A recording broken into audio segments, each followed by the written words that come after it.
So for folks who don't know, my name is Anna V. Eskamani, and I wear a lot of hats in our community, but I think the one that most know me for is as a state house representative in District 47 in the Florida legislature. So that includes downtown Orlando, Winter Park, and Belle Isle. We're right in the heart of Orange County.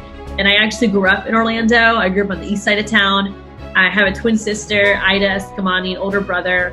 And both of our parents were immigrants from Iran. They actually came from two different parts of Iran, but met in Orlando. And our family has always really just struggled to make ends meet. We had not a lot of money, but a whole lot of love. And I'm always very grateful for everything my family has sacrificed to bring us to this country. I have a lot of family back in Iran as well. And unfortunately, my mom actually passed away when we were kids in 2004 to cancer. But she really is one of my main inspirations to fight for everyday people, because my family didn't really have a fighter for them. So I want to make sure every family does.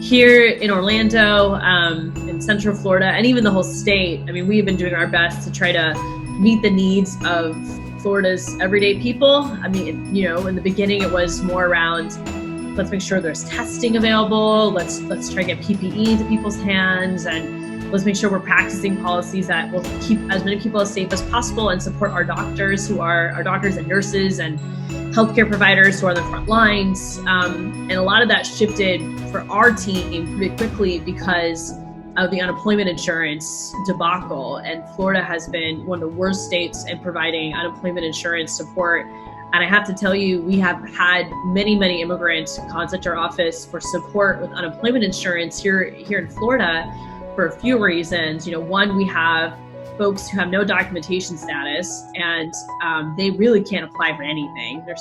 Their options are close to zero. There are some new like nonprofit groups, doing really good work, but Florida does not have a lot of resources for folks with no status. And then you have folks that do have a work authorization, but they don't know how to navigate the system. There's not a lot of materials in Spanish or other languages.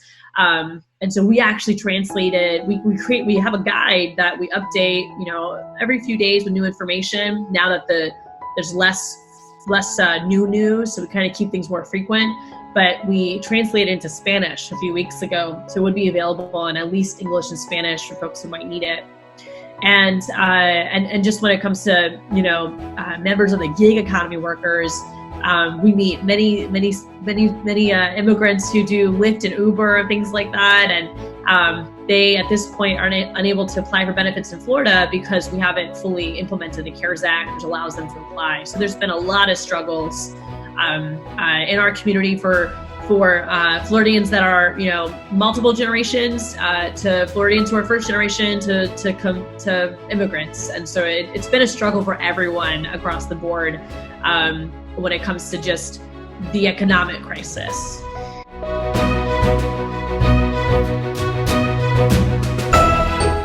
It's been really stressful because Iran has really managed COVID-19 terribly.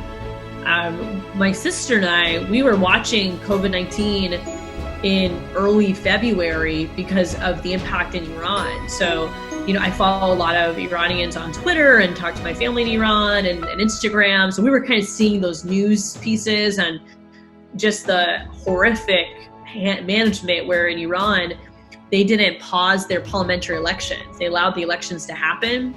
And that led potentially to more spreads of COVID-19. So Iran's just completely shut down right now. And the leaders are super inept. I mean, they really can't handle any problem, let alone something like this. So it's been really tough, because I know there's not much we can do to help our family in Iran.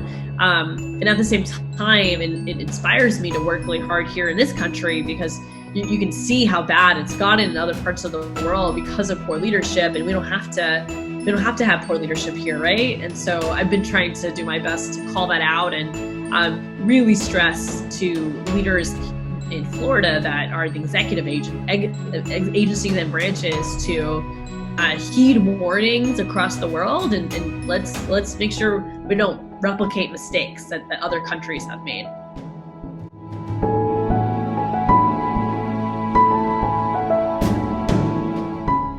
I love that question. I mean, so if you're not in a financial stress right now, like if you're able to work remotely and not too much to change your life beyond, working remotely, I definitely encourage you to check in with your neighbors, ask how neighbors are doing, because Floridians are really suffering right now. And there might be a neighbor who can't even afford food right now. And, we're encouraging folks to apply for food stamps and food banks. Food banks have been incredibly busy right now. And so, you might want to also consider, in addition to talking to your neighbors, contact your food bank, see if they need volunteers, see if they need any donations. Look at some of our homeless shelters, because they might also need some support right now too. So think about some of those safety net providers during this time and how you can support them, but also think about your neighbors. And I know that there's so many different private funds created to support families going through COVID-19, and in particular, even here in Central Florida, we have a fund that's specifically designed for LGBTQ people, but also available to LGBTQ people who are undocumented and things like that. And so, again, being really, really thoughtful to some of the folks getting lost in the cracks and how you can support them. We have families who live in motels and hotels here in Central Florida. So our office has been really intentional in trying to provide them with support and making sure that they don't get removed because they can't afford rent. So really try to put yourself in the shoes of people who have nothing right now or are struggling right now, and think about what they would need and try to fill in that need.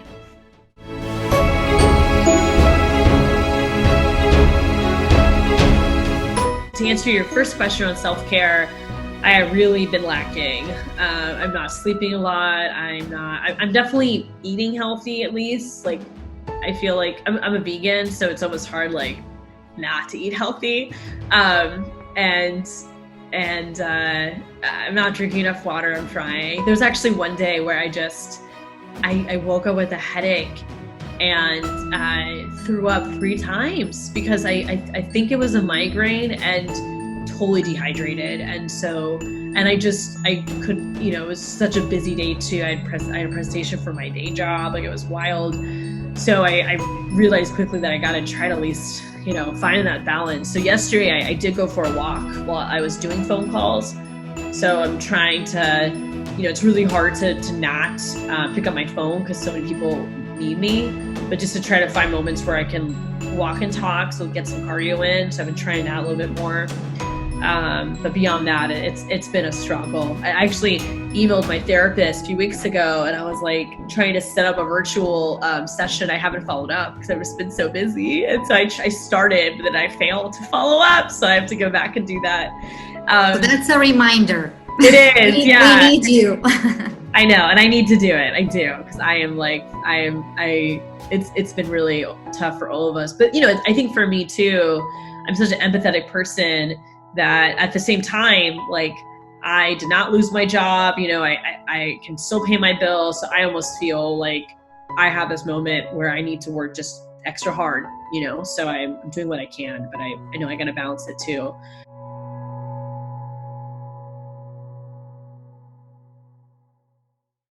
But to your second question of just, stories of resilience and people like surviving, there's been a lot of moments of kindness in our district. I saw someone created a support box outside that has like extra food and like gift cards. And if someone just needs support, they can come, open the drawer and take it. So we see a lot of just sweet actions like that, of people just trying to show for each other in a creative and meaningful way. I definitely have heard just stories of people like carrying a lot of weight and still surviving it as much as they can, especially always Floridians that are waiting for their benefits. I mean, there's folks who organize a virtual protest to highlight how they're being denied their benefits, and that, it's very powerful. And folks who've never even contacted their lawmakers or got involved in politics are now getting involved in politics for the first time. So that gives me a lot of hope, because they need to be involved all the time. One reason why we're dealing with this mess right now is because the Governor Rick Scott, now Senator Rick Scott, led the creation of an unemployment system that was built not to work. And so we're like suffering the consequences of that decision. And so now that Floridians are more aware, I know it's not going to stop. I mean, for us in particular, whenever we have our next legislative session, like, we're going to make sure that this is an issue and that we fix it, and make sure that future Floridians who are navigating unemployment don't have to deal with this anymore. So that gives me a lot of hope for the future.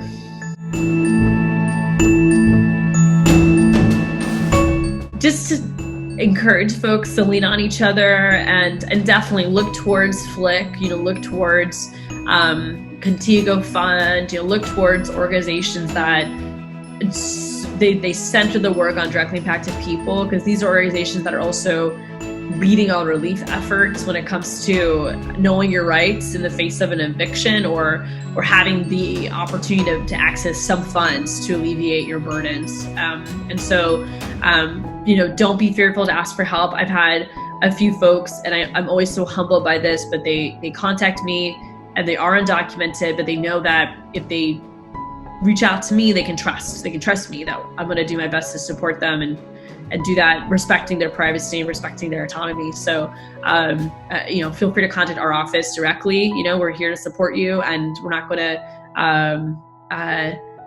put you in a place where you're not going to feel safe. And so I definitely encourage folks to ask for help, and to help one another however you can.